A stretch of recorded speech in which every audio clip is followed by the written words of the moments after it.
Boa tarde, boa noite. Queria saber se vocês conseguem me ouvir e me ver. Se ve perfecto, Agustín. Se Sim, escucha bien Agostinho, también. a gente te vê e te escuta perfeitamente. Sim, te vejo e te escuto, professor. Muito bem, muito obrigado.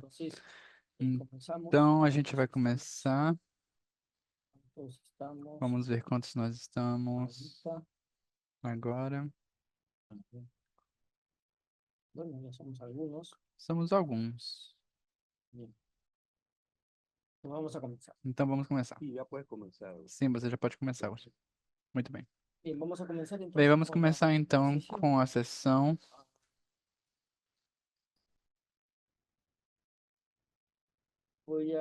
Eu vou ver algumas coisas. Primeiro, alguns anúncios. Não sei porque eu não consigo. Pronto. Então, os materiais foram subidos. Quero mostrar para vocês. Deixa eu ver como compartilhar. Deixa eu ver o que eu vou compartilhar. Ok.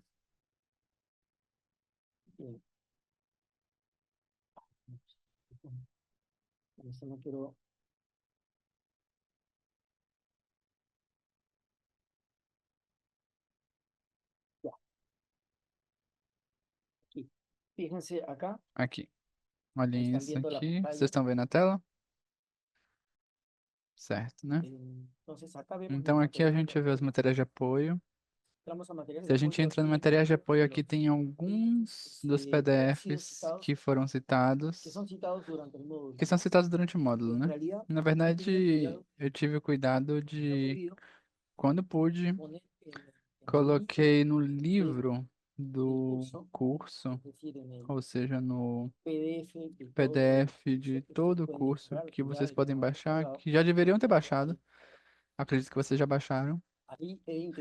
Aí eu tentei colocar alguns links de materiais, PDFs, livros que vocês encontram online, né? No entanto, tem outros que não, mas eu vejo que faltei de enviar o material que a gente está usando agora. De fato, o livro mais importante. Então, eu vou enviar assim que terminamos a sessão, que é o livro de David Caster Johnson. Vou enviar para Ruben, para que ele ver se não pode nos ajudar subindo nessa pasta de materiais para que vocês possam ter acesso, né? Eu encontrei, se vocês procurarem, vocês também vão encontrar em algumas plataformas alternativas de download de documentos acadêmicos, né? Tem uma famosa que foi desabilitada, foi excluída, né? Foi uma tragédia, porque tinha vários livros que a gente só conseguia ir. Mas já deram habilitação de novo. Então é o livro de David Johnson. Esse livro tá aí. Como? A menos que aqui tenha mais. Não, não, só tem isso.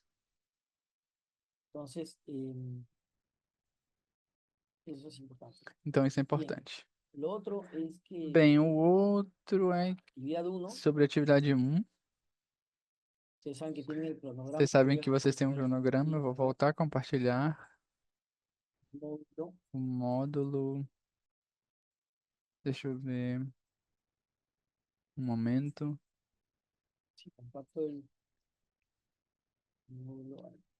Vou compartilhar o módulo. Tô com um computador novo. Eu não sou muito bom com essas coisas.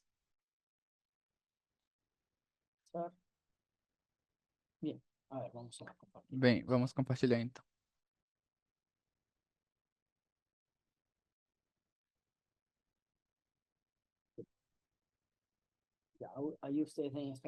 Vocês devem estar vendo aí. Como vocês estão vendo, aqui tem atividades. Em atividades, vocês fazem um clique e aí vocês vão achar as atividades desse módulo, né? Então, como vocês estão vendo, as atividades em vermelho são as que são avaliadas. Mas as atividades 11 a 15 ainda não estão marcadas em vermelho porque tem algumas modificações. Essas são as atividades que correspondem à unidade 3. Eu estou dizendo, como eu tinha mencionado, na aula passada, algumas mudanças por conta do tempo, né? Ver de novo a revitalização em profundidade, como eu pensava, não convém tanto porque vocês já tiveram um bom conteúdo sobre revitalização na aula do professor Giovanni, né? Então, eu vou fazer uma modificação, mas isso talvez as atividades ainda não estão habilitadas. Mas as outras sim, vocês podem ver, por exemplo, essa atividade 1, que eu vejo que já tem 10 que já entregaram muito bem. E isso estava pensado para ser entregue, acho que nesses dias, né? Dia 22 de fevereiro. Então, são 2 chamadas, né? Bem, 3 dias. Excelente que já tenham começado a entregar as atividades, muito bem.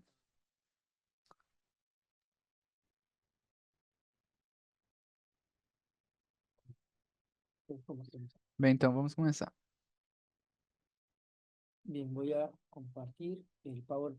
Vou compartilhar o PowerPoint dessa sessão. Também subimos o PowerPoint, acho que da primeira sessão.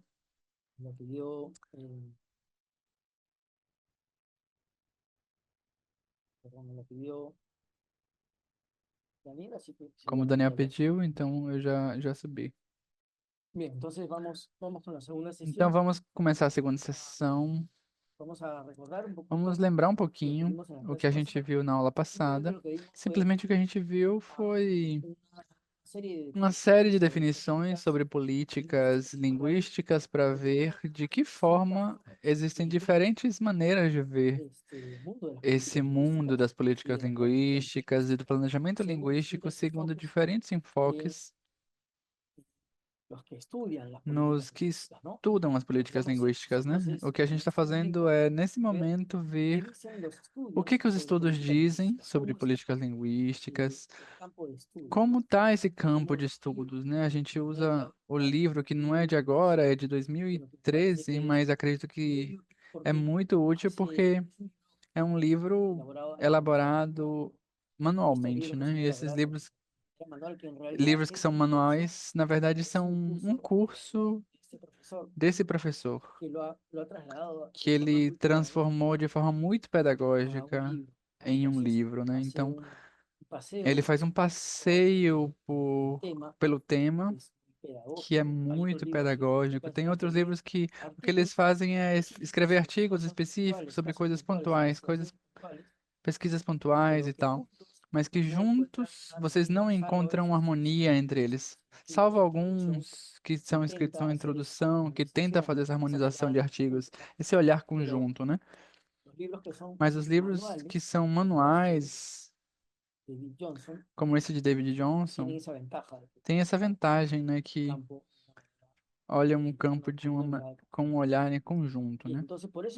Bem, então por isso a gente está usando esse livro,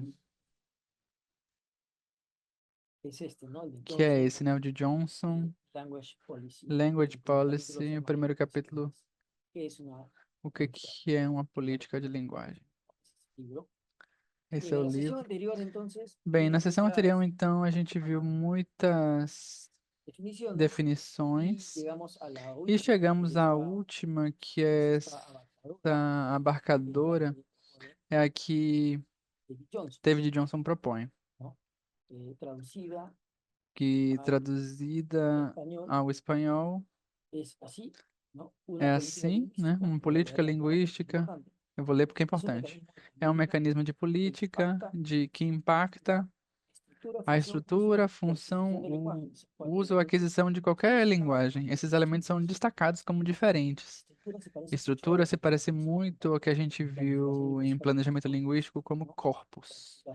Planejamento linguístico, corpus é o próprio sistema da língua, né? A língua enquanto objeto de preocupação, objeto de atenção em si própria.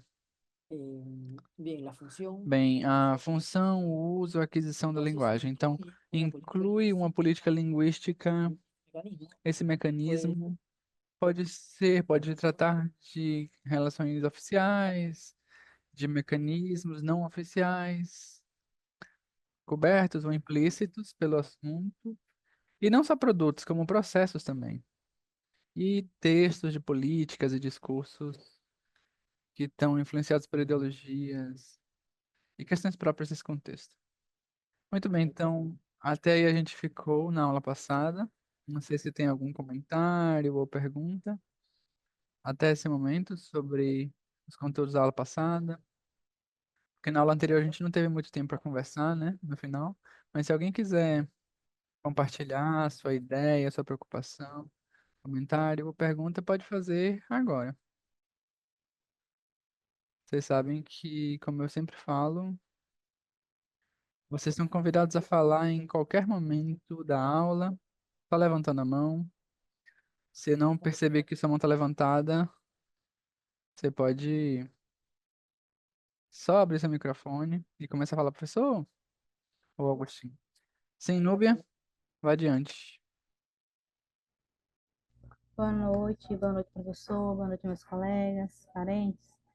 Eu fiquei na dúvida, eu até entreguei a atividade, mas eu queria entender, professor, no meu entender, no geral da aula de passada, é possível que a política linguística ela envolva esses quatro aspectos, estou correta? Porque quando eu escrevi, eu tentei fazer essa leitura. Eu queria saber se eu estou no pensamento correto. É isso, obrigada. Por favor, você pode repetir a pergunta? É possível que é uma política linguística, mas eu não entendi, não captei muito bem o que você me disse Que depois. a política linguística ela envolve os quatro aspectos. Ela é possível estar em uma política linguística envolvendo os quatro pontos, né? O ponto, como está posto aqui na atividade, que é o da estrutura, que é dos processos, que é dos textos e que é da... Qual é o outro ponto? Deixa eu me lembrar aqui. Porque quando eu escrevi, eu tive essa leitura de numa política linguística, eu trouxe a questão, na verdade, da Lei Marquês de Pombal, e encontrei esses quatro pontos. Eu quero saber se esse pensamento é coerente. Eu escrevi sobre isso. Bem, os quatro pontos são esses próprios que estão na tela, né? Que são regulações, mecanismos não oficiais, encobertos, e não Sim, só produtos, mas processos sim. e textos de políticas e discursos. Sim, se você acha que essa é a definição que mais parece interessante, adequada para você, então acho muito bom, né? É uma definição que tenta trazer as anteriores, né? Com certeza tem um elemento que não está aqui tão claramente como estava a definição de Tollefson, né? Que é a dimensão do poder. Aqui a gente não tem tanto a dimensão do poder, ou seja, a política linguística como elemento regulador do acesso ao poder. Ou seja, o comportamento dos seres humanos na sociedade é obviamente um comportamento linguístico. A realidade se constrói com a linguagem, né? Então, evidentemente, sim, é tão importante a linguagem. É necessário controlar a linguagem. Porque controlando a linguagem, você controla a realidade. Controlando a linguagem, você controla o poder, né? Então, por isso, os governos coloniais, as potências, que fomos súditos, né? Digamos, na época colonial, estabeleciam políticas linguísticas de diferentes tipos para controlar a população do povo dominado, né? E essas políticas linguísticas eram, por exemplo, os processos de castelanização forçada, né? Se existe um companheiro do México nesse momento, na aula, ou companheira, tem vários, né? Que estão aqui nessa aula no momento. Vão se lembrar, eu me cruzei com um livro alguma vez que era um manual, um livro onde se citava um manual para professores de zonas rurais, né? E nesse manual para professores de zonas rurais, no México, do século passado, eles diziam para o professor: é importante que você adote a forma de vida, a forma de falar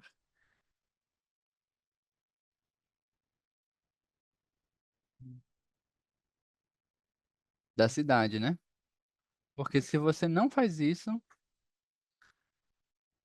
e se você mantém os hábitos das pessoas, as quais ditas classe, as meninas, adolescentes do mundo rural indígena, você está indo contra o projeto, né? O projeto que a gente tem entre humanos, né? Você está traindo o projeto. Sim, Nicandro, adiante. Sim, sim, com prazer. Isso que você comentava do processo de castelinização no México se chamou a cartilha do professor rural. Nesse momento que você comenta, era algo quase uma versão de bolso que os professores tinham que levar, os professores rurais tinham que levar consigo.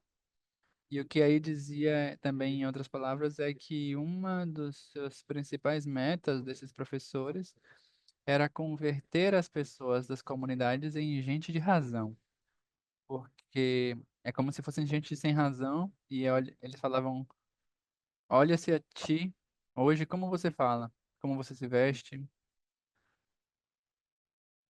Essa transformação, né? Isso te converteu em gente de razão. Portanto, uma das suas objetivos principais, das suas missões principais, é transformar essa gente, integrar essas pessoas e convertê-la em gente de razão. Então, assim como você mencionou, era desse jeito. Incrível. E isso é de 1900 e pouco, né? Sim, sim, 1921 por aí, mais ou menos. Também foi bastante eficiente, né? Uma cruzada nacional que não conseguiu ainda ressarcir tanto dano que foi feito. Se tirou com castigos, com muitos casos que a gente viu na América Latina, a língua originária, né? Castigos ao corpo, ao psicológico, que uma geração inteira preferiu não herdar, não ensinar sua língua originária às seguintes gerações, porque queriam evitar que tivesse esse tipo de discriminação que eles próprios viveram. Até o momento,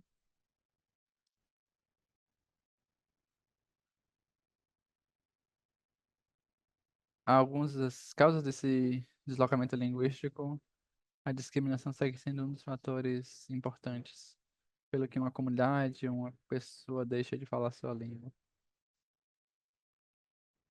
Interessante. Tudo isso também é política linguística, porque a política linguística é todo o discurso que se cria fortemente ideologizado para fazer, para criar a realidade em que a língua originária está associada a tudo negativo, atraso, marginalização e menor intelecto, né? E invisibilização, né? Essas cartilhas tinham o propósito de civilizar através do ensino do espanhol.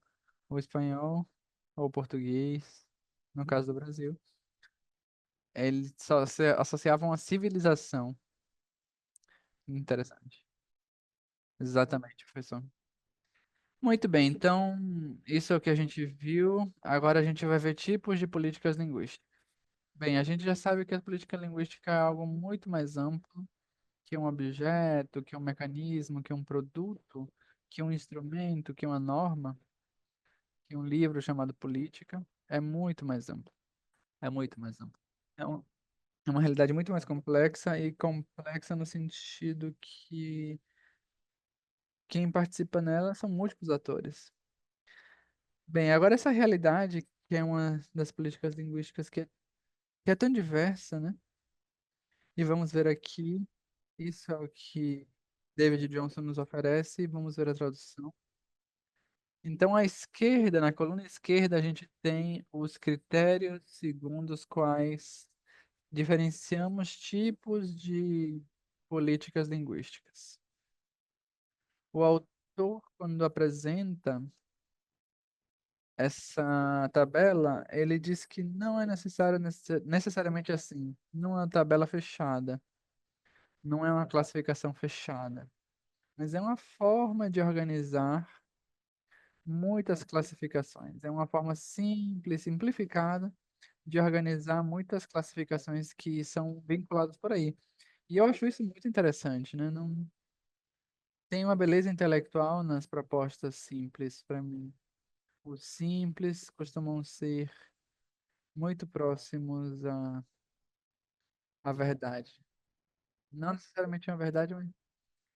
Então, essa tabela é muito simples e por isso eu achei útil. Então, na esquerda, a gente tem os critérios para diferenciar. A gente tem quatro critérios, né? Por sua gênesis, ou seja, pela sua origem, de onde surge, como surge a política em particular. Logo, seus meios e objetivos, suas estratégias, pela forma que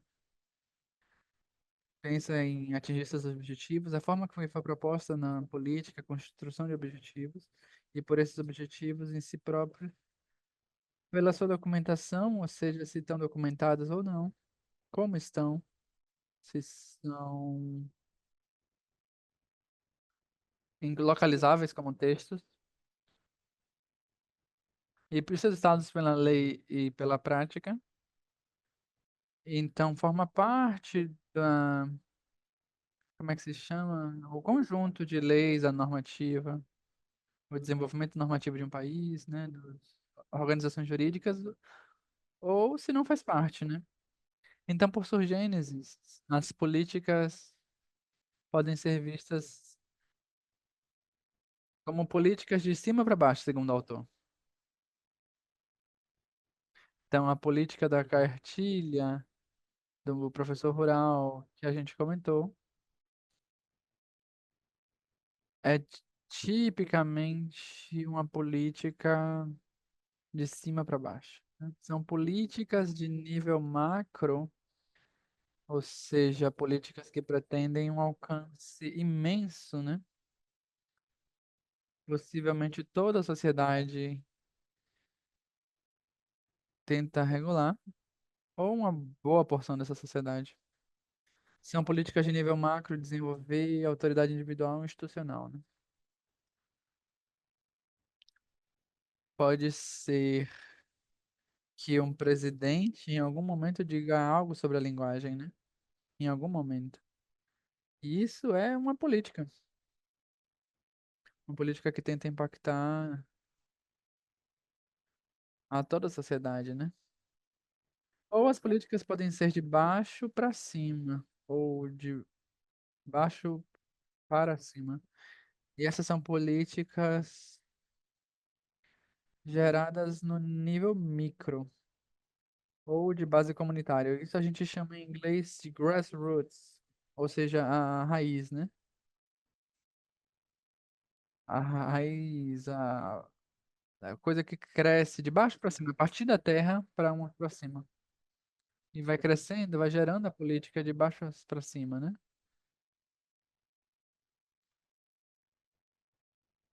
Por e para a comunidade para que compartilhe, né? Então é a comunidade que vai ser impactada, que gera a política. E é para essa comunidade que se dirige essa política, de baixo para cima.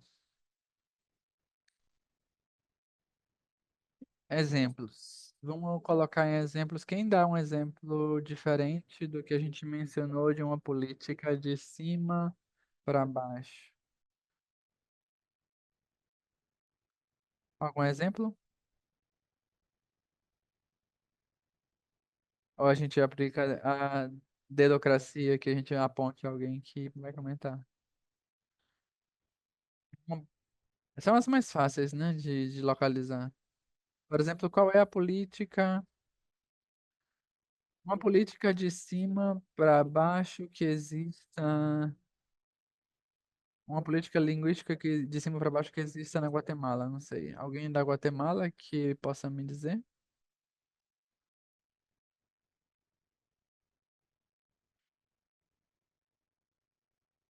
Ou da Bolívia, por exemplo.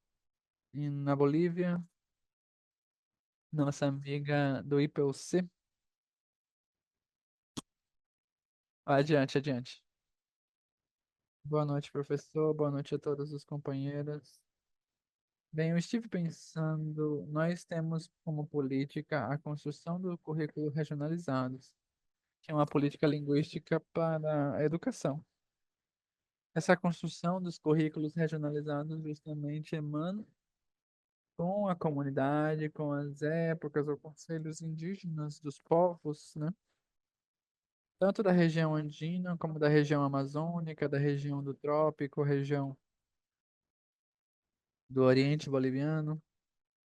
Então é a construção aí tá, por exemplo, para fazer um currículo, eles nos dão a obrigação de organizar, gerir, estar em contato com as organizações sociais, mais que tudo. Por exemplo, se eu vou fazer um currículo regionalizado da nação Aiorê, vamos colocar um exemplo, os Aroiê. Eu tenho que organizar justamente a organização social coordena com eles são os que fazem a gestão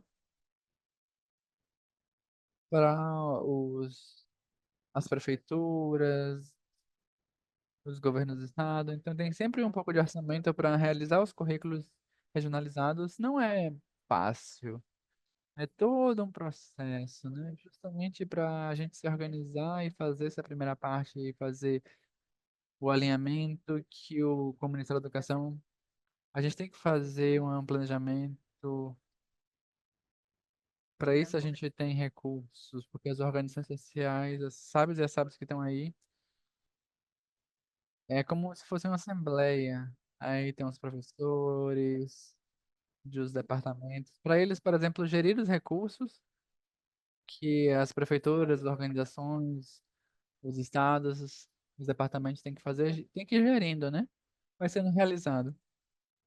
Acho que é um exemplo que é das bases das organizações sociais para cima. Uma vez que a gente tenha o currículo regionalizado, a atuação do Ministério da Educação é implementar esse currículo às unidades educativas, né? Por exemplo, aí a gente tem na cidade de Santa Cruz, a, existem nas zonas urbanas também.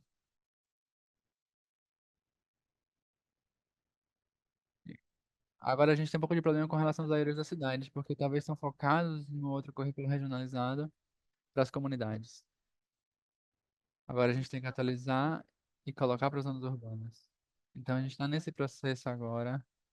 Para poder atualizar os currículos, a gente precisa de outros alinhamentos que estão elaborando com o Ministério da Educação. Acho que é um pouco disso.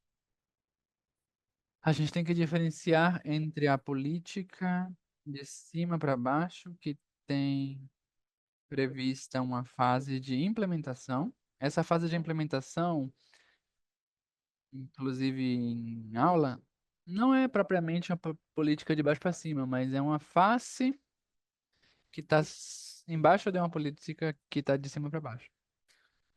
Uma política de baixo para cima típica, por exemplo, é um processo de revitalização linguística de base comunitária. Uma de baixo para cima, por exemplo, no Peru a gente tem o caso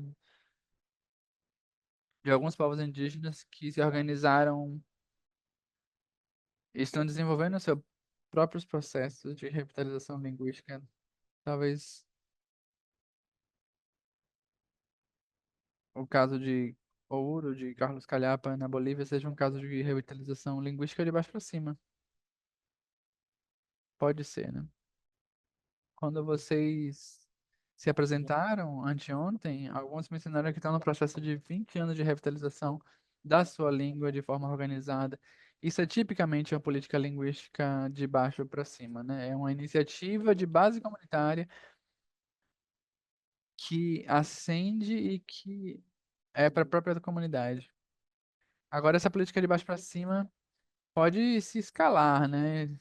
Se tornar uma experiência de êxito que surgiu de base comunitária, pode escalar e se tornar para outras comunidades maiores, né? E talvez a revitalização do Maori na Nova Zelândia, a gente pode ver casos como isso. Bem, agora a gente tem que pensar essa política, se as que vocês estão imaginando para os seus povos, se vocês quiserem, anotem, porque tem uma tarefa que é sobre isso, né? Dessas classificações. Bem, dessas classes, né? Agora, pelos seus meios e objetivos, as políticas podem ser abertas ou cobertas. Então, isso em inglês, se ao nosso amigo que fala inglês interessa, tá como overt e covert. Overt e covert. Então, abertas são textos de políticas linguísticas expressados abertamente de forma escrita ou oral. Não precisam estar por escrito. Pode ser simplesmente orais, mas a questão é que se existe comunicado abertamente, já que as cobertas são os contrários, né? São aquelas políticas intencionalmente escondidas no nível macro. E tem uma diferença entre se são escondidas no nível macro, o que significa que são colusivas, ou no nível micro, que são subversivas. Colusiva, conivente, é um termo um pouco difícil de traduzir em inglês. Em inglês é o collusive e subversive. Conivente e subversiva. Mas não sei se nos seus países tem um delito que se chama colusão, que é a aliança de uma pessoa e outra para cometer um delito. Então essa é a ideia, mais ou menos. São colusivas, tentam gerar dano, ou subversivas, quando tentam enfrentar um dano no nível micro.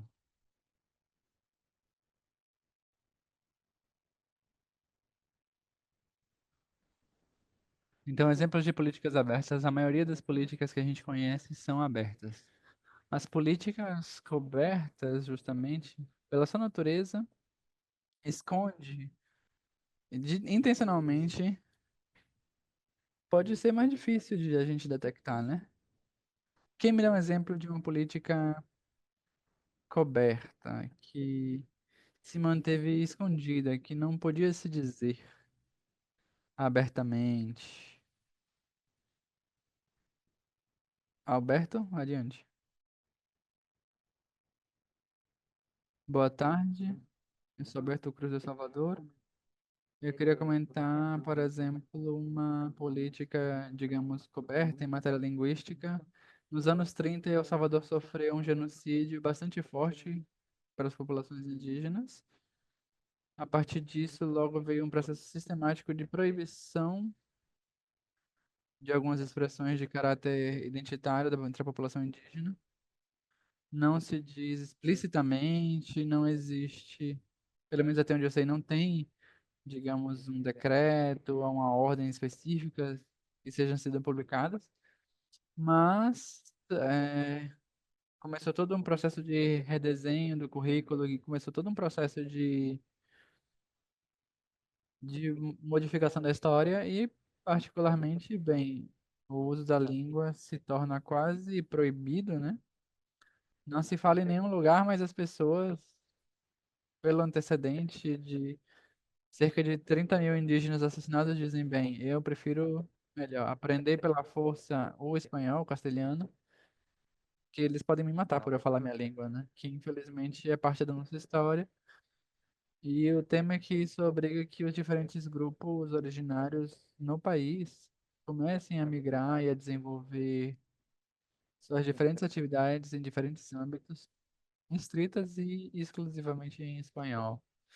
Nunca se disse que estava proibido usar a língua, mas as pessoas preferiram não fazer isso porque tinha um antecedente muito forte que dava muito o que pensar para seguir utilizando a língua. Muito bem, muito bem. Muito obrigado, é um excelente exemplo, né? Então, existem políticas que podem ser cobertas, intencionalmente cobertas, porque, se fossem abertas, entrariam em contradição com a ordem legal, por exemplo, ou por um estado de coisas oficiais, ou seriam socialmente condenáveis, né? Então, para evitar isso, é que se esconde, se oculta. Nem por isso deixa de ser efetiva, né? A política, concretamente. Bem, muito bom exemplo. Agora, as políticas, pela sua documentação, é um exemplo bom, mas é duro, né? É, a gente tem que dizer que é duro. E que aconteceu em muitos dos nossos países, né? Onde a língua não se pôde falar por medo a extermínio, né? Por exemplo, no Peru, desculpa o exemplo do Peru, mas eu sou peruano. No Peru a gente teve um processo de violência interna muito complicado na década de 80 e 90. Umas 70 mil pessoas morreram na guerra interna que a gente teve, principalmente com dois movimentos subversivos, que era Sendero Luminoso e o MRTA, Movimento Revolucionário Tupac Amaru. Isso é na década de 80 e 90.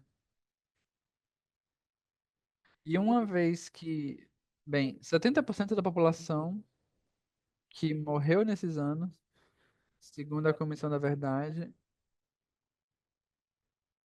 se calcula,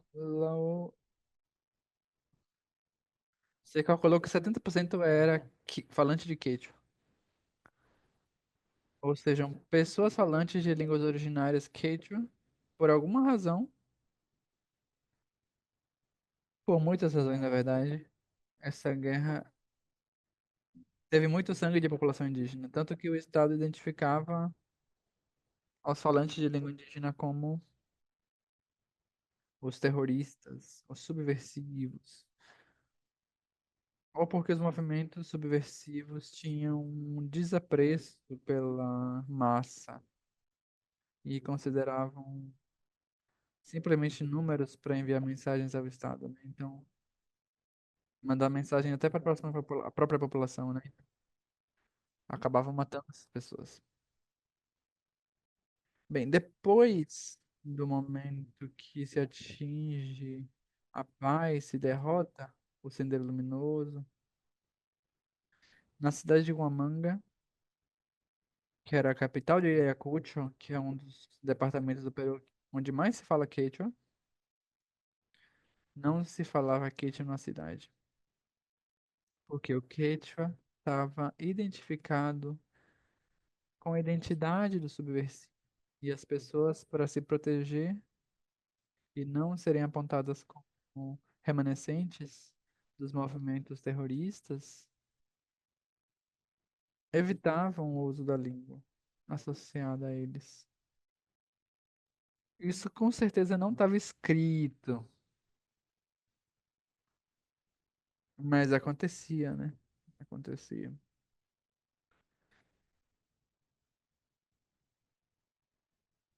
A gente tem a mão levantada de Gustavo. Adiante, Gustavo. Sim, muito obrigado. Eu queria comentar. Eu estive nos anos 90 no processo de paz da Guatemala. A observação da missão de observação de direitos humanos da ONU. E uma vez, durante uma discussão, um militar estava bem incomodado conosco. E em um momento dado, que ele já perdeu o controle, ele disse: Olha, vou ser sincero, nós, a ordem que a gente tinha era índio visto, índio morto. A gente ficou muito assustado com o que ele disse, mas essa era a realidade, né? Esse tipo de atitude de rechaço podia iam se manifestando de fato, ainda que talvez não tivesse nada escrito, né? Em El Salvador, a mesma coisa. A mim, pessoalmente, você disse que é peruano, né? Eu estava muito jovem, a gente tocava música andina, e uma noite, por pouco não me matam, porque me encontraram umas roupas indígenas na mochila, e o oficial dizia que isso era uma arma do Vietnã, e eu tinha que mostrar que era um instrumento de música. Por pouco ele não me mata, né? Então, tudo isso que soava errado era sentença de morte. Bem, que forte, né? Índio visto, índio morto. É uma política, não é linguística, mas é uma política, né? E tem que se manter coberta, né? Porque vai contra a questão legal e os direitos humanos. Bem, agora pela sua documentação, a seguinte classificação seria por sua documentação. A política pode ser explícita ou implícita. E quando são explícitas, é tipicamente aqui eu tenho a política linguística de tal país.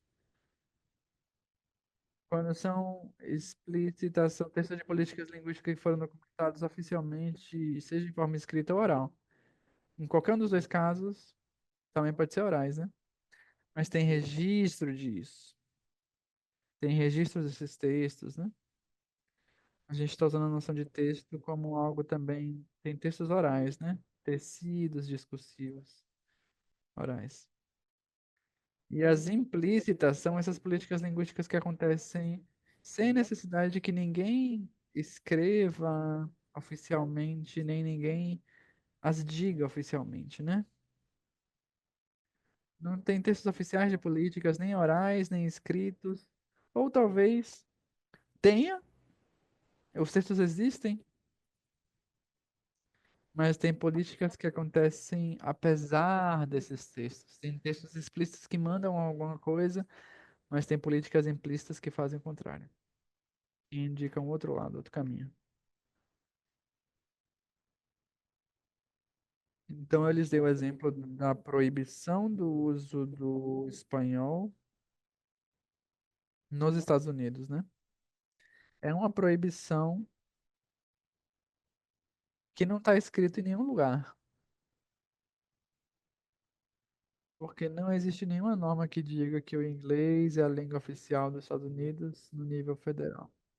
Tem estados que sim, eles colocam. Tem estados que colocam o inglês como língua oficial, tem estados que têm o inglês e espanhol, tem estados que têm inglês e línguas originárias como línguas oficiais nos Estados Unidos. Mas no nível federal, não tem nenhuma coisa que diga que o espanhol não é a língua oficial. Não tem nenhuma também que diga que o inglês é a língua oficial. Isso é uma política implícita. Se assume que o inglês é a língua oficial nos Estados Unidos, ainda que nenhuma norma federal diga dessa forma. Então existe um movimento que tenta estabelecer essa oficialidade. Muito bem, se alguém tem um exemplo de alguma política implícita, bem-vindo, exemplo. Rosana Bogado e Gerardo. Vamos ouvir primeiro a palavra de Rosana, do Paraguai. Adiante. Bem, eu queria falar de uma política linguística explícita a nível de legislação no nosso país. A gente tem nossa Constituição, a Lei 92 que otorga o Guarani como língua de origem indígena, o status de língua oficial. E pela primeira vez na Carta Magna se menciona e as demais línguas indígenas. Ou seja, se fala das demais línguas indígenas, mas não se menciona quais. Fala das demais línguas. E depois em 92 do século passado e depois em 2010 desse século, a partir de um movimento de organização civil, se promulga a lei de línguas, que às vezes parecia ser letra morta. Ou seja, está na lei explícito o que que se deve fazer, como se deve fazer, mas parecia que a gente se passou como país, ou não sei. Quais ações tomar, ou quais sanções, ou como proceder quando não se cumpre essa lei? E eu não sei como são as outras sociedades, mas nós no Paraguai, talvez pela nossa cultura, tantos anos de governos ditatoriais, nós não temos uma sanção a gente parece que não cumpre a disposição, né? Então, nossa lei de línguas diz tem que usar assim, assado, tem que fazer isso, aquilo, mas não existe uma ação perante a falta de cumprimento. Então, eles dizem que todos os professores, todos os educadores têm que ser bilíngues. Aí tem alguns que são e tem uns que não são. Dizem que todas as crianças têm que ser alfabetizadas na sua língua materna. E em algumas situações acontece e outras não. Então, para mim, aí a gente tem, nessa situação, a gente tem as duas coisas. A política é explícita, mas também a implícita de não acontece nada se não cumprir a lei. Interessante. Então a gente tem. Pode terminar, pode terminar. Então aí eu vejo as coisas. A gente tem a lei, mas você tem a lei da língua, mas se não se cumpre, não acontece nada. Absolutamente nada. Então a gente tem uma política explícita que compete com outra contrária implícita que acaba ganhando da explícita, né? Evidentemente, porque está enraizada nos costumes, né? É exatamente aí que está a inação ou a desatenção ao estabelecido na Constituição. Muito obrigado. Gerardo? Sim, obrigado. Boa tarde, boa noite para alguns. Sim, no Peru, efetivamente, o- as línguas políticas falam das línguas do espanhol, de algumas do quechua, mas na Argentina não fala que o espanhol é a língua oficial da Argentina. Mas as províncias da Argentina, como Chaco, Misiones, Salta, sim, tem algumas leis que oficializam ou co-oficializam ao castelhano e as línguas originárias, né? Por exemplo, no Chaco, a, como, Khoi, Muti. Então tem a, a situação política que não, onde não estabelece que é oficial nem o espanhol, nem as línguas originárias, mas tem leis a nível provincial que sim estabelecem o espanhol como língua da província, mas também as línguas originárias. Então, também a nível provincial é uma norma e também a nível federal é implícito que o espanhol é a língua oficial. Não diz, né? Mas aponta que está subentendido, de fato, na prática. E efetivamente pode ter contradições até em objetos legais, né? Documentos legais, por conta disso. Claro, então a gente tem uma política que, em nível federal, não se foi feita explícita, mas no nível estadual, né? No nível federal é implícita a oficialidade do castelhano na Argentina, mas essa oficialidade implícita se torna explícita em um nível de governo inferior. Interessante. Então, dá corpo no governo inferior. E a gente tem a maioria dos casos que as políticas linguísticas dadas de cima para baixo não conseguem ser implementadas pelas leis, pelas políticas mesmo, com esses nomes, os regulamentos, as diretivas, as ordens, não, não conseguem ser implementadas, como Rosana dizia, dessa desobediência que não vem associada de uma sanção.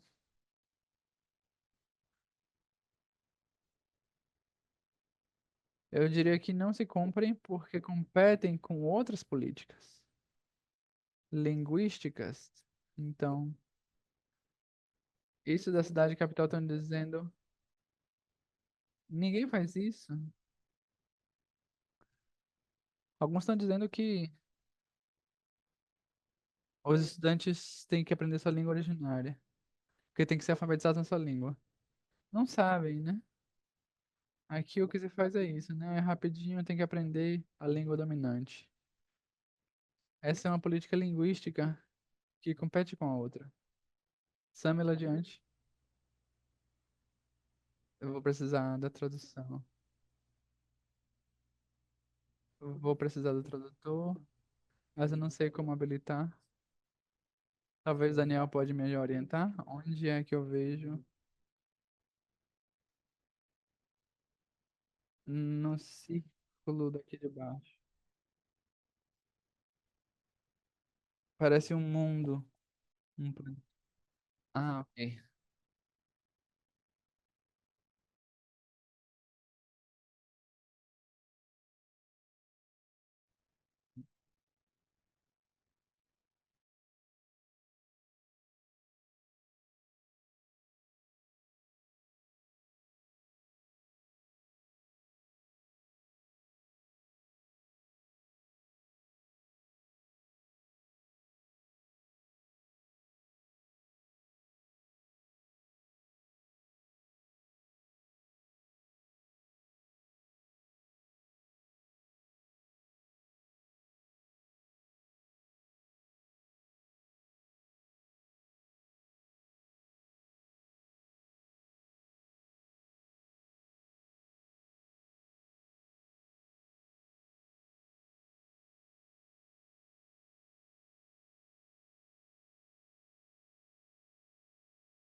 Muito interessante.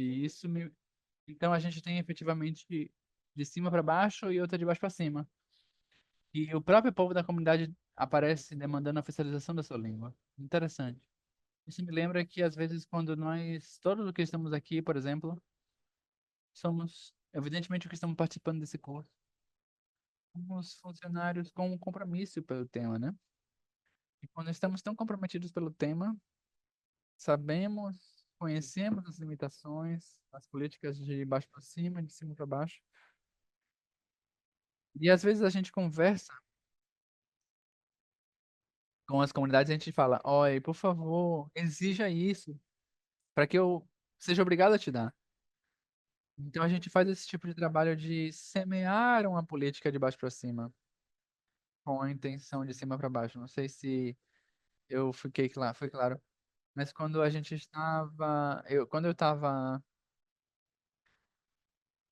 no escritório de línguas indígenas, a gente às vezes dizia para a comunidade, ou ao município, ou alguma entidade de governo menor, por favor, me envia esse ofício que você me pede, tal coisa, porque eu preciso dessa demanda de baixo para cima para que eu possa criar possível, o espaço possível, o espaço político possível de cima para satisfazer essa demanda de baixo. Tem um jogo também de cima para baixo interessante. E uma coisa interessante que o professor Dias Colbert dizia na sua primeira sessão era que a política de cima às vezes é necessária, ainda que não se cumpra, legitimar a política de baixo. Às vezes, a política de baixo para cima exibe a política, exibe a outra, a política de cima para baixo, dizendo isso aqui é possível, isso aqui é possível. Isso a gente vai ver na próxima sessão. A gente vai analisar esse tipo de casos pontuais em que existe uma legitimidade que surge da política de cima e torna possível o surgimento de política para baixo. Isso é interessante. São espaços ideológicos que se abrem, ou seja, às vezes não é imaginável na comunidade uma realidade, mas o fato de existir uma política macro de cima para baixo torna possível a imaginação que vem de baixo para cima. Isso é muito interessante. Então, por isso que nós, nos nossos países de realidades sociais tão complexas, temos sempre esse tipo de políticas macro, de cima para baixo, abertas, explícitas, que, que quando se emitem, sabem perfeitamente que não vão ser cumpridas. Os fazedores de política sabem perfeitamente que quando estão fazendo a lei, não vai ser uma lei que vai ser cumprida, ou vai ser cumprida daqui a muitos anos, mas o que eles fazem, na verdade, é marcar o norte, marcar o destino, aonde eles querem que a sociedade se dirija. Dessa forma, eles legitimam, esperam que se legitimem um, uma- um cabelo ideológico. Eu estou inventando essa noção. Vamos pensar num gotejamento ideológico. Rosana, adiante. Para encerrar só essa questão do implícito, eu estou lembrando de uma lei do meu país, que é a Lei de Línguas Sênias no Paraguai, promulgada no ano de 2020, e que estabelece claramente as ações que se devem ser realizadas para a normativização e a normalização das línguas, mas são otorgadas de um orçamento geral de gasto da nação 2021-2022, o orçamento zero. Então, volto a ver as duas caras. Existe a lei explícita, a lei de línguas essênias, e o implícito. Se promulga a lei, o orçamento de gasto, e zero orçamento. Então, se torna letra morta. Não se escreve. Simplesmente não se escreve. Muito interessante, Rosana.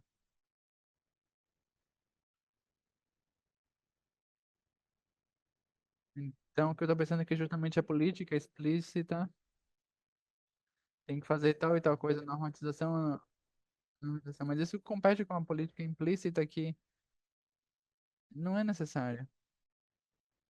Isso não é necessário. Eles não se comunicam verbalmente. Pode ser uma ideologia, se não é uma língua. Ou então eles têm uma forma de se comunicar. Não é Curtito, rapidinho para que a gente sim. passe. No meu estado, no estado da Bahia, de onde meu povo, o governo do estado lançou a proposta de curricular da educação e na questão da educação da língua indígena, eles não colocaram como obrigatória, só colocou obrigatória a língua inglesa e uma outra língua que francesa, nem a língua indígena não foi aceita. Então, existe a lei nacional que é direito nosso, é instituído o direito à escola bilíngue, a estudo da língua materna. O movimento nosso do povo, aí no estado da Bahia como um todo, foi de reivindicar o estudo da língua nas escolas. E aí, no diálogo com o Estado, aí estou dizendo implícito, né? O Estado ele não diz que ele não proíbe a língua indígena na escola, mas ele só decreta que tem que ser língua inglesa. E aí, no diálogo com o Estado, foi ter dois professores, o do inglês e do professor indígena, da língua indígena. E eles colocaram a seguinte questão: existe professor formado na universidade na língua indígena? Porque tem professor de inglês, de francês, de espanhol, de alemão, e indígena. Aí ele coloca essa questão também que vai na política macro também, né, da formação dos professores para o ensino da língua indígena nas escolas. É isso, obrigada. Interessante. A omissão da língua indígena e o fato de que sim se fale, desculpa, em língua. Essa omissão é uma política implícita. E pelo status, a gente falou na vez passada, na lei, na prática, as políticas podem ser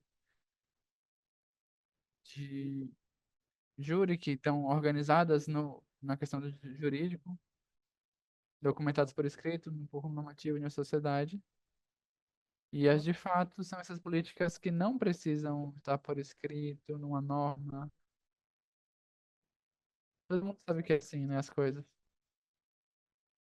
Podem ser também políticas produzidas localmente, que surge sim ou apesar contra de políticas de direito, como as práticas linguísticas locais que envolvem nas políticas de direito, né? Não as políticas que estão na norma. As políticas de fato podem refletir ou não as políticas. Desculpa, as práticas de fato podem refletir ou não políticas de fato. Existem práticas de fato que não necessariamente refletem uma política de fato. Muito bem. Então, passamos ao seguinte, simplesmente, que é só incluir aqui as atividades, né? Não, tem uma segunda atividade que vocês têm que fazer, que é o tipo de políticas linguísticas no meu país. Forma um grupo com um ou dois companheiros do seu país e juntos vocês colocam um exemplo para cada tipo de política apresentado. Então, vocês se juntam por países, depois, no momento das aulas assíncronas, e trabalham isso. Então, para colocar um exemplo e descrevem. Nessa descrição, justamente, vocês têm que explicar por que consideram que esse tipo de política é. Então, vamos exercitar, sim, a identificação de políticas e essa classificação para que ela tome corpo, né? E não fique só nas palavras. Então, vocês têm até o dia 22 de fevereiro para apresentar essa tarefa. E vocês já sabem as atividades. Para entender melhor, vocês precisam baixar o material da aula, né? No livrinho. Muito bem. Então, agora vamos para o terceiro tema, que tem a ver com as orientações das políticas linguísticas. Políticas linguísticas têm certas orientações. É mais fácil falar de orientação que falar de coisas como intenção, né? É difícil que a gente possa atribuir uma política a sempre uma intenção, porque a intenção pode não ser muito transparente, né? Mas orientação, sim, a gente pode ver, identificar uma orientação da política linguística.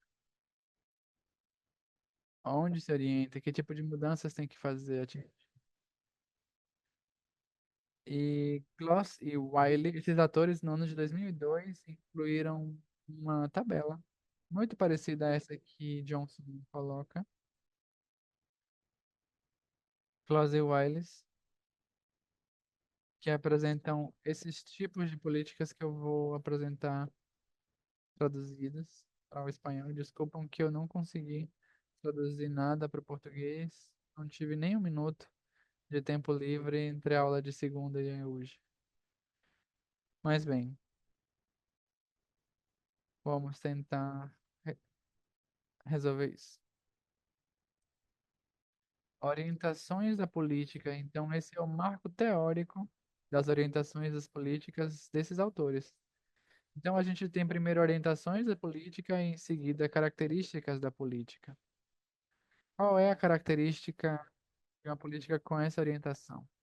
Então, tem tipicamente políticas orientadas à promoção de línguas. E nesses casos, o governo, o Estado ou alguma agência, alguma entidade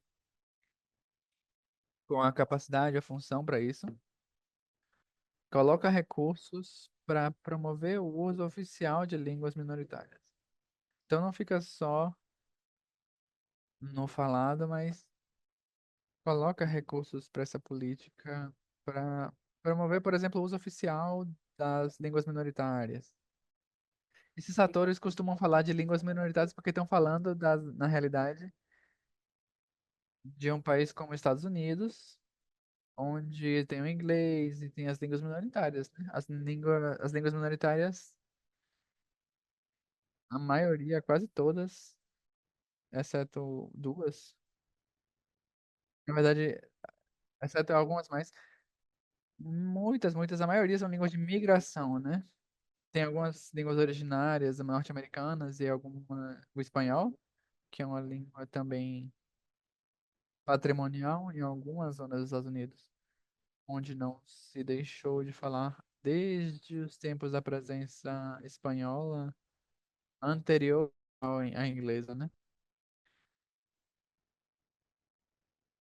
Então eles falam muito línguas minoritárias, né? Então nós que estamos nos nossos países, quando as potências coloniais chegam, nossas línguas não são as línguas originárias, não são minoritárias, são majoritárias, mas são línguas dominadas, né?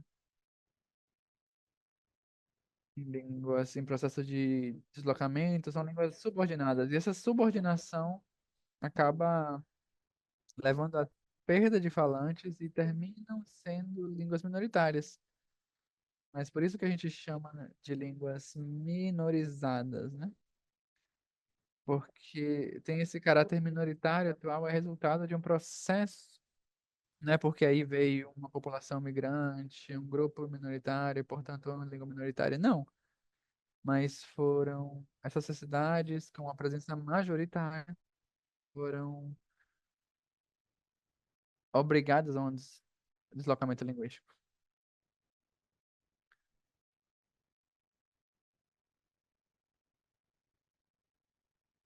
Logo, a gente tem políticas segundo esses atores orientadas à conveniência. E aqui a gente tem uma versão mais fraca das leis de promoção. Não tem um caráter tão decidido, com recursos sendo assignados para atingir o uso oficial de línguas minoritárias, ou o uso oficial, o uso cooficial de línguas indígenas, que a gente pode dizer assim, né? Nesse caso, as políticas orientadas à conveniência, essas políticas não estão pensadas para expandir o uso das línguas minoritárias ou línguas indígenas, no nosso caso, mas são geralmente usadas para assignações de curto prazo, para momentos, olha, nessa época curta a gente vai fazer isso, mas não não tá para, não se espera uma mudança profunda, mas só uma mudança temporária. Então, se faz tal coisa porque convém. E por que que convém? Talvez por questões políticas, mas a intenção não é uma intenção real de promover, né? Mas apenas temporária, por alguma conveniência simplesmente política, né? Bem, em seguida tem as políticas orientadas à tolerância, né? Aqui a gente tem, por exemplo, essas políticas. Vamos ler. Caracterizadas pela notória ausência de intervenção estatal na comunidade linguística comunitária. Então, simplesmente o Estado não se mete, vamos tolerar, mas a gente não vai promover. Simplesmente fazemos como se não se nos interessasse. Então, são políticas que se tolera a língua minoritária, a língua minorizada, a língua indígena, mas não se faz nada para promovê-la nem dar recursos de nenhum tipo, né? E esse é o caso dos estados dos nossos países pós-coloniais, mas são estados que, quando conseguem atingir sua independência, têm muito clara a noção de Estado-nação homogêneo. Então, para eles tem que ser uma língua, uma bandeira, uma nação, um Estado. E tem que atingir essa unidade ao colocar como um exemplo dos Estados-nação europeus, né?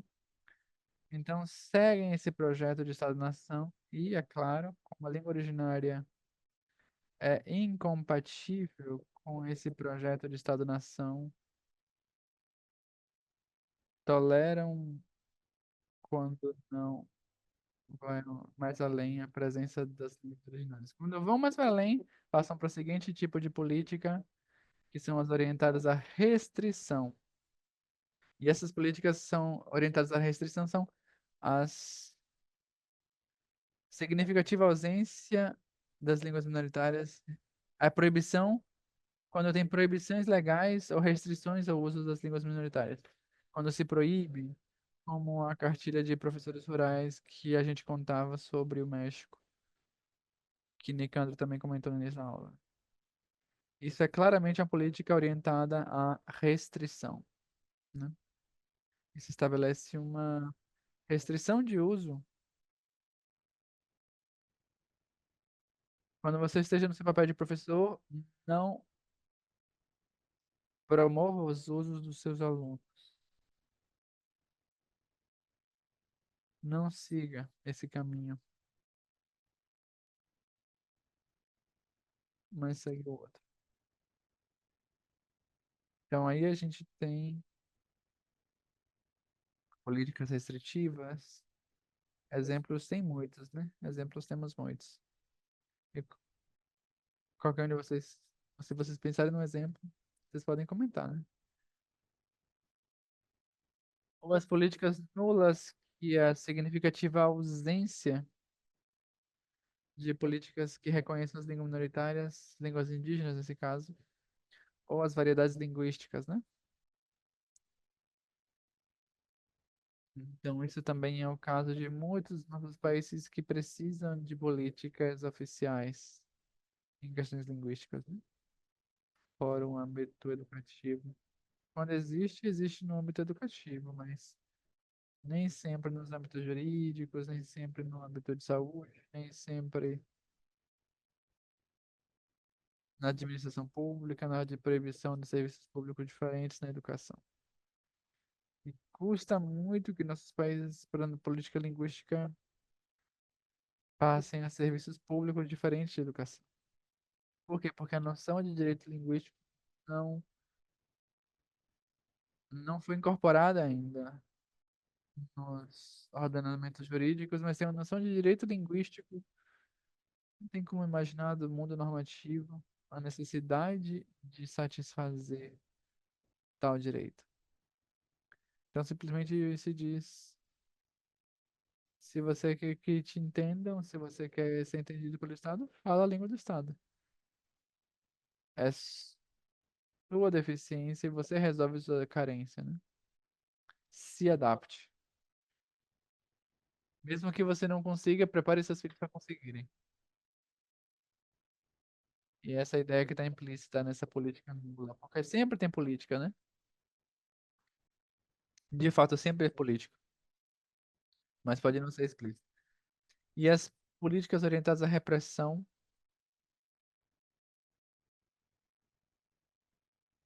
essa na verdade é perseguidora, né? Esforços ativos para erradicar as línguas minoritárias. Tem casos, muitos também, que são períodos traumáticos, né? Trágicos da nossa história. Não sei se alguém pode comentar alguma política orientada à repressão.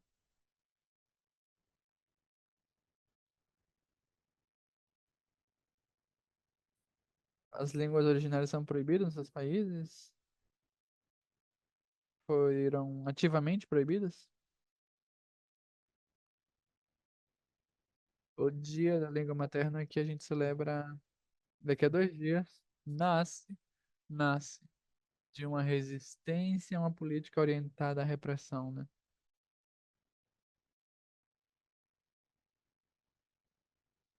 O Dia da Língua Materna. Boa noite. Sim, é velho.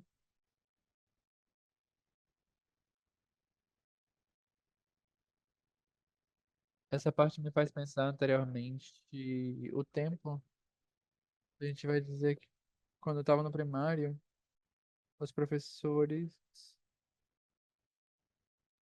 proibiam falar a língua materna na aula e com os companheiros, com os colegas de sala.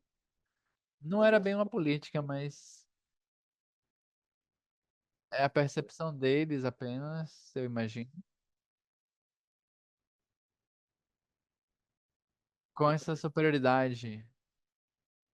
Então eles acreditavam que tinham maior poder, maior status social diante dos povos indígenas, ao frente das populações indígenas. Então, eles proibiam isso. Também no início do curso, fiz um comentário que o governo, o primeiro presidente do Panamá, no ano 1906, criou uma lei para civilizar os índios. É uma política aqui da Panamá, devido a que existia um dirigente, um guerrilheiro, conhecido como Vitorino Lourenço, comandava um grupo de soldados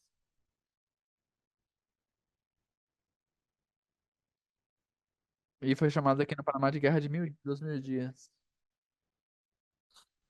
Então aí se deu em diferentes municípios, em diferentes centros educativos, o ensino obrigatório da língua espanhola e a proibição total das línguas indígenas. Eu acho que isso faz parte das políticas repressoras ou com orientações das pessoas com relação às línguas indígenas. Por outro lado, eu queria fazer um comentário que falava de fato, eu não sei qual é a relação, diferença das línguas de fato com direito, que é uma prática tradicional do povo. De repente eu tô tomando na aula passada, mas já passou, né? Mas o importante é que as populações indígenas, praticamos cultura, praticamos arte, praticamos música e alguns outros elementos que nos identificam como um processo, né, que não é legal, né? Então tem coisas que de repente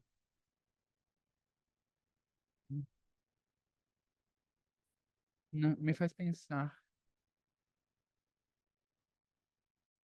do que é a palavra de fato, um governo ilegítimo, ilegal ou algo dessa maneira. Aqui relacionando. Obrigado, boa noite. Bem, eu pensaria que a classificação que a gente coloca relacionam de fato também.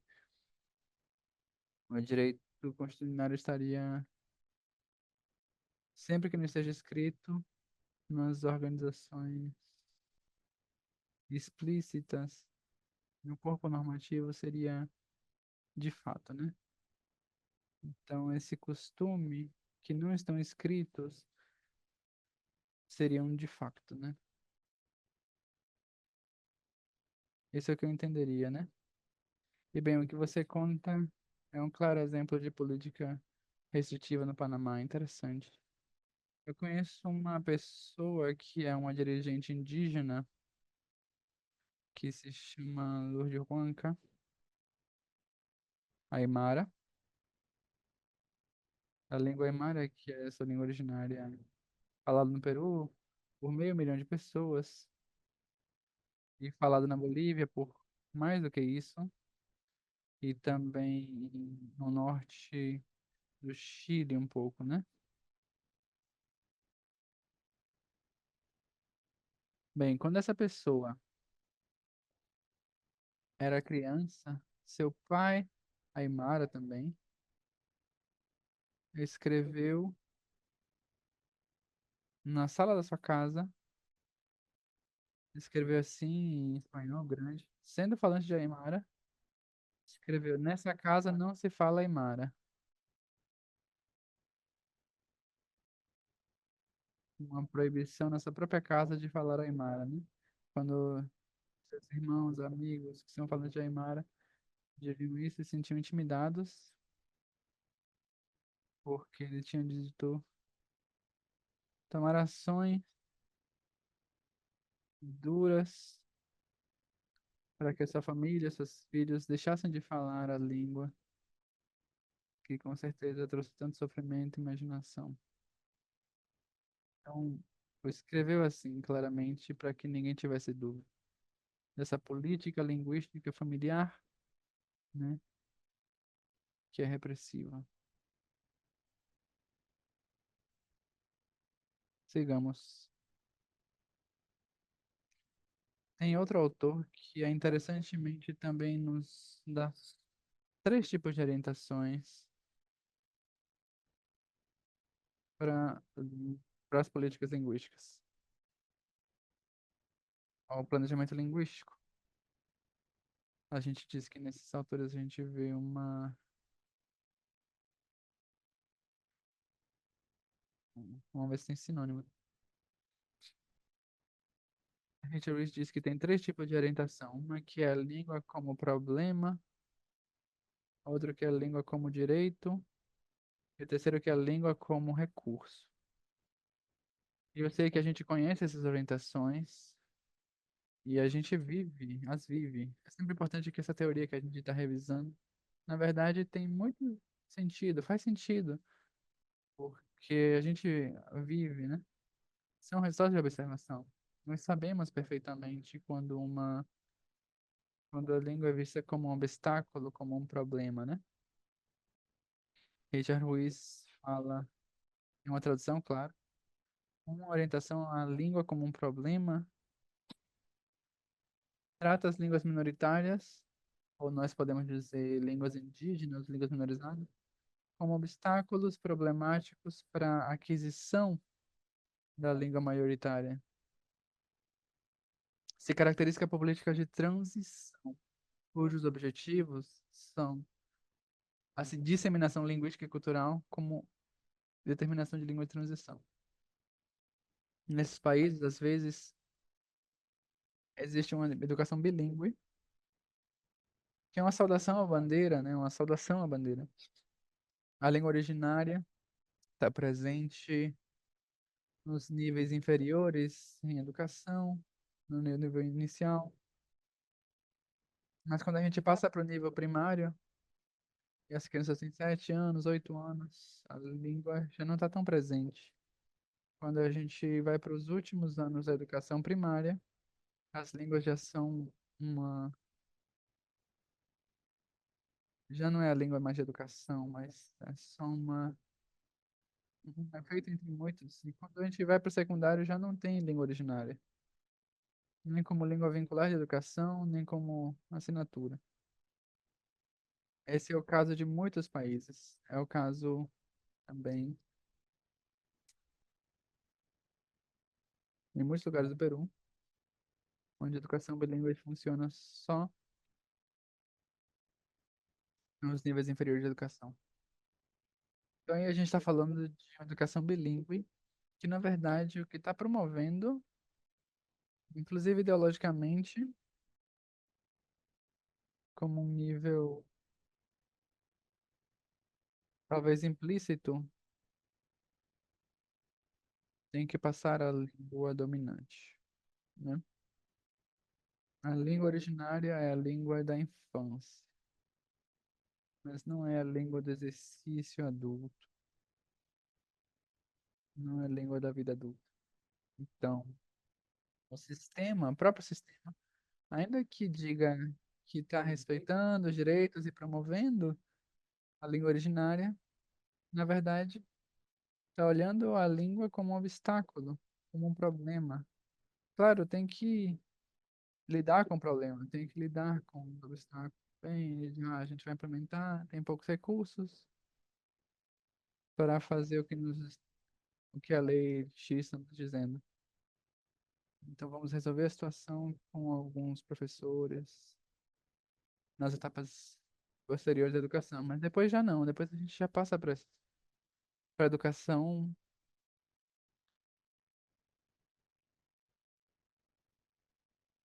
que tem a função da transição, né? Então, aí a gente vê que a língua é vista como um problema, então a política está orientada a uma visão da língua como um problema. Bem, a língua também pode ser vista como direito. Uma orientação da língua como direito se reflete nos esforços por garantir os direitos humanos linguísticos para todo mundo e pode se caracterizar por uma educação bilíngue de desenvolvimento unidirecional. Aqui os estudantes de língua minoritária aprendem a língua dominante mantendo a sua língua materna. A gente às vezes fala do bilinguismo aditivo, né? Se soma uma língua a mais, a que você tem, não se substitui a língua que você tem por outra. Não se muda de um monolinguismo para outro monolinguismo, mas você passa de um monolinguismo a um bilinguismo, você mantém o bilinguismo, né? Então aqui a gente vê que a língua originária, ou a língua materna, ou a língua indígena, ou a língua minoritária, ou minorizada, é um direito. É um direito que temos que satisfazer. Então, por exemplo, por que a gente vai colocar um tradutor ou intérprete? Eu me lembro que uma das primeiras aulas o professor mencionava, né, que o esforço de colocar intérpretes nos sistemas jurídicos poderia obedecer a uma perspectiva assistencialista, né? Então, essas medidas, essas políticas eram como muletas que ajudavam a caminhar uma pessoa cuja condição é vista como deficiente pelo sistema, né? E, Gerardo, eu me lembro que você comentava por que que teria que se considerar essencialismo. Acho que você comentou isso. E eu acredito que atrás desse debate, se a língua é vista como direito ou não, né? Porque se a política que busca implementar intérpretes assistam, eu estou usando a palavra assistir, que deem assistência aos participantes do processo judicial com a interpretação dessas línguas originárias, talvez essa política, uma política orientada às línguas vista como direito, um direito que se satisfaz. Todo falante de língua originária tem direito a interagir com o Estado do seu país na sua língua originária, né? Sua língua materna, sua língua indígena, né? Então, para assegurar a garantia, para garantir esse direito, garantir o exercício desse direito, é que se estabelece uma política de treinamento, formação, capacitação e inclusão, remuneração, etc., de intérpretes capacitados. Bem, no âmbito educativo, a gente vê também quando a educação intercultural, bilíngue, sim, tem esse propósito de manter a atenção da língua materna, né? A língua é vista como um direito. E no terceiro caso, a gente pode ver que a língua é vista como um recurso, né? Um recurso. Uma orientação da língua como concibe a diversidade linguística, educação multilingüe, ou seja, bilíngue também, como recursos para falantes nativos, mas também não nativos. E, portanto, a educação bilíngue, aditiva, bidirecional, chamada de imersão bidirecional, a linguagem, em que tanto os falantes de inglês, Estados Unidos nativos, como os não nativos, aprender ambos idiomas, mas então imaginem sala de aula onde os falantes de língua materna, Witty, estão convivendo com os falantes de língua materna castelhana. Os falantes de língua materna tupinambá estão convivendo com os falantes de língua originária, língua materna portuguesa. E ambos percebem educação, claro, desenhada para seu nível linguístico, em ambas as línguas, com o propósito de que ambos grupos desenvolvam as competências linguísticas nas duas línguas. Por quê? Porque se considera que isso os enriquece. Por quê? Porque a língua é vista como um recurso, algo útil, valioso. Por exemplo, para quê? Para que se chama em Equador a comunicação intercultural, né? Não sei se seria a orientação, segundo a orientação intercultural, mas entendo que a noção que está por trás da comunicação intercultural é essa. Eu suponho. Posso estar errado, mas a ideia é que exista toda uma questão de comunicação, né? Então, por exemplo, o sistema de educação bilíngue nos nossos países costumam se chocar com a ideologia de que são serviços educativos privativos, exclusivos para a população indígena.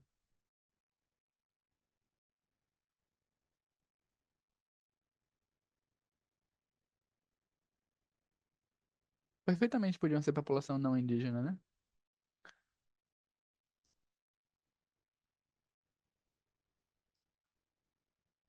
O exemplo do Paraguai é interessante,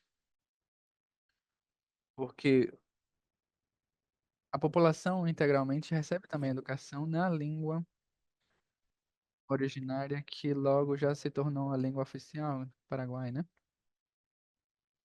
O Guarani, desculpa. Guarani, né? Claro que é diferente o Guarani, que o povo Guarani fala atualmente, né? É um Guarani um pouco diferente, mas esse é um. Quando nós não conhecíamos, quando você não conhece em detalhe a realidade paraguaia, e você não conhece o processo histórico que levou a esse bilinguismo, você pode pensar nos nossos países, que é como se nos nossos países se ensinasse hoje uma língua originária, por exemplo, né? Que em Equador, que se chegue alguma vez a governar Equador o partido indígena, né? Que está tentando há tempos. E digamos que chegue, digamos que estabeleça como língua obrigatória o Quechua, né? Em outros lugares, as línguas originárias correspondentes. Por que que faria? Faria porque considera que essa língua é um recurso útil para quê? Para interação, né? Entre uns e outros benefícios. No Peru se tentou fazer isso nos anos 60, né? A gente teve uma ditadura atípica. Na época das ditaduras dos nossos países, dos anos 60 e 70, essa época que tem muitas ditaduras, muitas vezes semeadas pelos Estados Unidos. No Peru aparece uma ditadura atípica, né? Uma ditadura de corte nacionalista de esquerda, né? Não socialista, não comunista, mas um recorte nacionalista de esquerda, né? E acompanhada por intelectualidades. Então, se declara pela primeira vez nos países da América Latina a oficialidade de língua originária, né? Então, no dia 27 de maio de 1965, se oficializa, se declara a oficialidade do Quechua e se impõe o ensino obrigatório nas escolas do país. Essa imposição procurava atingir uma integração nacional recuperando o Quechua como a língua de identidade nacional, né? Tentando fazer uma espécie de ressarcimento histórico, né?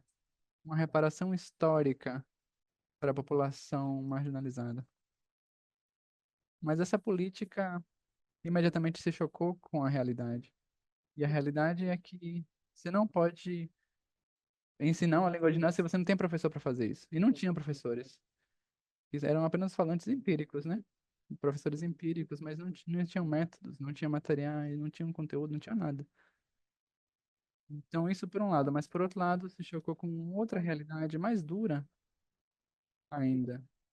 Não pragmática, quando foi mencionada, mas ideológica. O preconceito, o racismo, a discriminação linguística. Então, os colégios privados e as escolas das cidades não iam aceitar que seus filhos fossem ensinados por línguas indígenas. Não iam aceitar. Quem acreditou para vir dizer que a gente tem que falar como os índios? Então, foi gerado um movimento ideológico contrário, um rechaço à língua, que foi contraproducente em muita medida, né? E que com as décadas que passaram, hoje está tentando se promover as línguas originárias, o Quechua, né, entre elas. E a gente já está num momento social diferente. Essa resistência, talvez, a sociedade está mais aberta um pouco, nem sempre é assim, por setores. Isso talvez pode mudar a situação. Nube adiante, a gente te ouve. Obrigada pela oportunidade mais uma vez, professor. Me recordei agora nessa relação da convivência bilíngue e multilíngue, que eu visitei uma escola no sul do país, e essa escola tinha três povos na mesma escola. E interessante, eu não vou falar o nome da escola, nem vou contar mais detalhes, porque eu não pude acompanhar de perto, mas eu visitei como uma pesquisadora e como uma, até então, consultora no Ministério da Educação. E a dinâmica era o seguinte: estou trazendo como para a gente refletir. No primeiro momento das aulas, era a língua portuguesa, então todo mundo estava junto.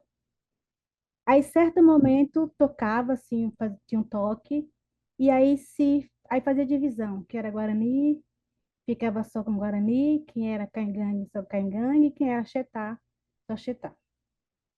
E, eu estava lá e eu fiquei, assim, fascinada, porque eu achei fantástico essa dinâmica.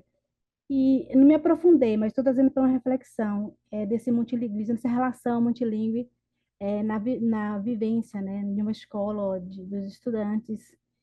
E aí eu fiz a pergunta, eu falei, mas quando que vocês conversam um para o outro? Então não havia esse um para o outro, esse multilinguismo das relações na mesma escola. Um para o outro era a língua portuguesa.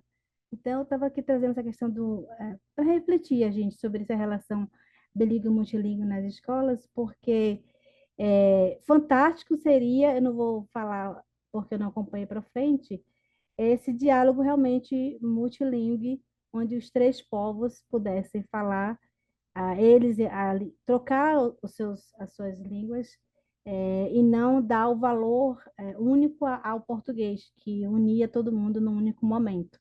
Estou trazendo uma reflexão que eu vivi, me lembrei agora, como eu estava fazendo esse relato, e fiquei assim pensando isso. Obrigada.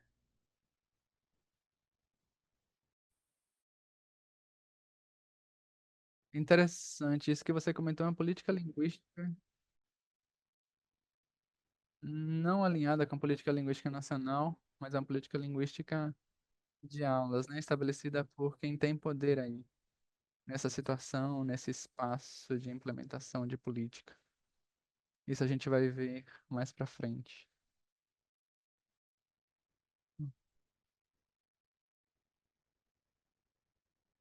Bem, então 3 olhares sobre a língua, né? Problemas desses recursos. Existe um documento, existe um exemplo de uma visão da língua como recurso que explicitamente não fala de línguas. Tanto vê a língua como recursos que não fala de línguas, fala de recursos linguísticos. Em vez de falar de línguas, fala de recursos linguísticos. E é muito interessante, eu sinto que não foi falado o suficiente, mas um ano antes do Ano Internacional das Línguas Originárias, o ano internacional foi 2019, o ano anterior era 2018, um evento preparatório do Ano Internacional das Línguas Indígenas se celebrou na China, em Huelu, uma cidade de Huelu. E aí, eu tenho aqui escrito, setembro de 2018 se celebrou na China a conferência O papel da diversidade linguística na construção de uma comunidade global com um futuro comum, proteção, acesso e promoção de recursos linguísticos globais. Quando a gente está falando de recursos linguísticos globais, está se falando de línguas, né? De línguas. E essa conferência emitiu essa declaração, Declaração de Willos. É um documento que me custou para achar e encontrar, porque o nome Willow eu não achava, na qual não se fala, né? E aqui está o documento, né? É muito interessante. Não tem uma versão em espanhol, não tem versão em português, só tem uma versão, acho que em inglês e em chinês. Eu não coloquei o link, não coloquei o link aqui, mas o link tá no livro. Se quiserem, vocês podem revisar. Vocês também podem, se não conseguem mexer muito com inglês, vocês podem. Me contaram que você pode, por exemplo, pedir para o chat GPT, para a inteligência artificial. Então, vou te dar um documento para que você traduza. E você pode subir o PDF e ele vai te devolver traduzido. Então, é interessante porque estabelece uma rota para uma espécie de agenda para os países. Eu vejo que sim tem alinhamento com o plano de ação mundial da década, né? E tudo que a gente preparou em 2019 surgiu depois. Mas sim, é interessante que a noção de recursos linguísticos eu já não vi depois tanto. Está implícita, mas eu não vi explicitamente, né? Mas é interessante isso. Claramente nessa declaração está o foco colocado na língua como algo que é útil, necessariamente útil. E de fato está associada com novas tecnologias também, né? As línguas como ferramentas também de programação, de trabalho, inteligência artificial e muitas coisas, né? Até esse ponto. Bem, não sei se alguém, além de Núbia, quer comentar? Alguém mais quer se somar à reação sobre isso? Essas orientações. Eu tenho certeza que vocês perceberam, né? Que isso acontece. Não sei se vocês estão de acordo com essa divisão de orientações, com a anterior ou com essa mais simples.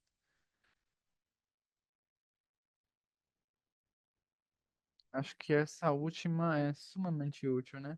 Você pode claramente perceber quando você tem uma política de ideologia linguística, você tem um olhar para a língua como algo negativo, como um problema, ou como algo positivo, pendente de garantia como direito, né?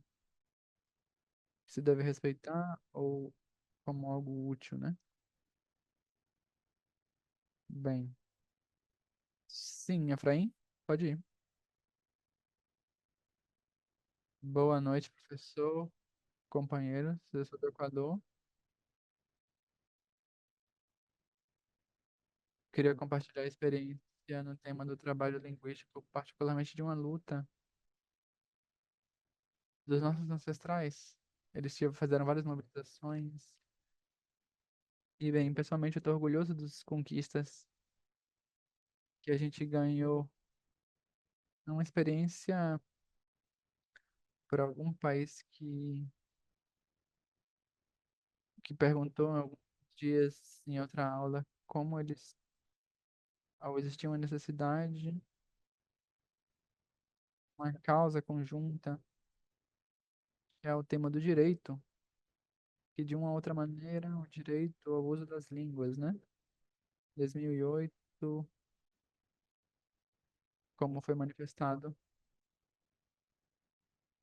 que o tema do Quechua são idiomas para o uso entre culturas, né? Tomara que não, tomara que, como o professor disse, uma luta que estamos, setor importante também,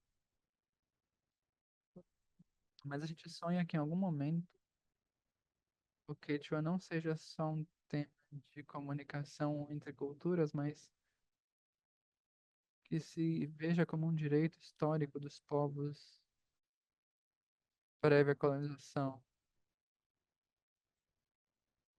No Equador, o Quechua foi um idioma próprio, né? Além de mais outros idiomas, idiomas que se praticam, que se falam. E nós, através desse curso, temos que deixar algo próprio,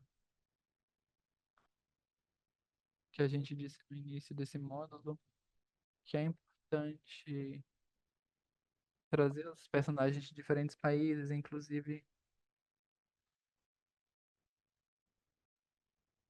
os outros temas de endereços.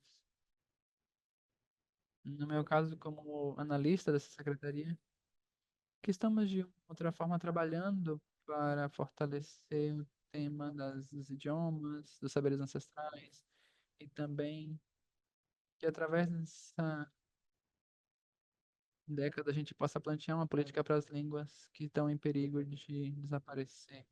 Seria isso da minha parte, professor. Muito bem, obrigado, Efraim. Bem, eu ia colocar uma atividade e vamos ter que fazê-la na próxima aula, porque hoje a gente já não tem mais tempo. E era que a gente viu na sessão, divide a sessão em 4 grupos e vocês têm essas orientações de 15 minutos, acho que é muito. Fazendo, se vocês baixam esses exemplos dessa sua experiência, em seguida a gente compartilha na aula. Acho que a gente não ficou com tempo para isso, mas bem, a gente vai ver se a gente coloca a próxima aula, talvez não. Mas é uma atividade interessante de qualquer forma. Sim, é importante que vocês se reúnam em grupos e possam discutir sobre as políticas dos seus países, né? Bem, acho que até aí tem a apresentação da aula, né? Bem, então, a próxima sessão a gente vai continuar, já entrando a analisar políticas concretas, né? Já com essas ferramentas que a gente tem, vamos ver políticas dos nossos países. É interessante que a gente já vai vendo políticas que a gente gostaria de analisar, né? A gente gostaria de analisar. Então, vão pensando, se reúnam, por favor, na sessão assíncrona com seus grupos. Lembrem-se que essa atividade tem os dois tipos de políticas linguísticas no país, né? Então, essa atividade vocês fazem com seus companheiros do seu país. Tem uns países que têm mais membros, mas se são 6 ou são 5, se são 5 no Brasil, não sei, seria um grupo de 2 e outros de 3, né? Na maioria dos casos são menos, então vocês podem trabalhar juntos. No Peru são 3, podem trabalhar juntos. E fazer esses exemplos para cada tipo.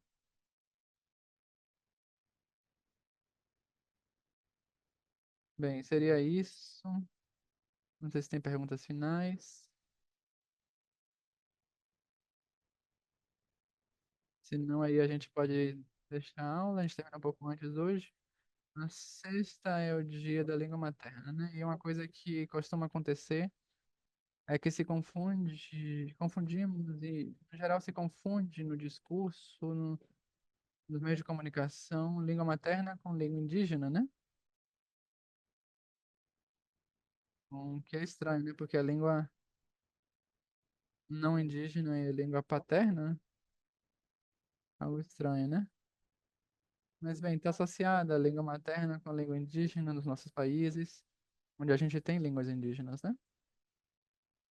Bem, e é interessante que a gente tem que recuperar que a língua da língua materna é uma língua materna. E quando a gente fala de língua materna, quando a gente coloca ênfase na sua importância, estamos falando de algo muito íntimo. Estamos falando da língua com a que fomos criados, estamos falando da língua com a que aprendemos a criar também, né? Fomos criados numa língua e dessa forma aprendemos com os que a gente fica para criar. O método de criar, a forma prática de criar, obviamente só tem um modelo anterior. E esse modelo é a forma que fomos criados, né? Então está associado com a língua materna, né? Então tem um vínculo afetivo, identitário, claro, com as línguas maternas, e isso é o que se celebra, né? E atrás disso está, obviamente, a visão da língua como direito, né? Como direito. Porque não teria por que alguém abandonar a língua com a que está tão intimamente ligado, né? Você não tem por que deixar de ser a pessoa que é, com sua identidade tão fortemente associada com sua primeira língua, né? E Cândaro disse que no México temos muitas atividades de amanhã e do dia 25, pela próxima, com certeza a gente não vai poder conectar. A gente entende que vocês são gestores, né? Então aí vocês estão organizando as coisas.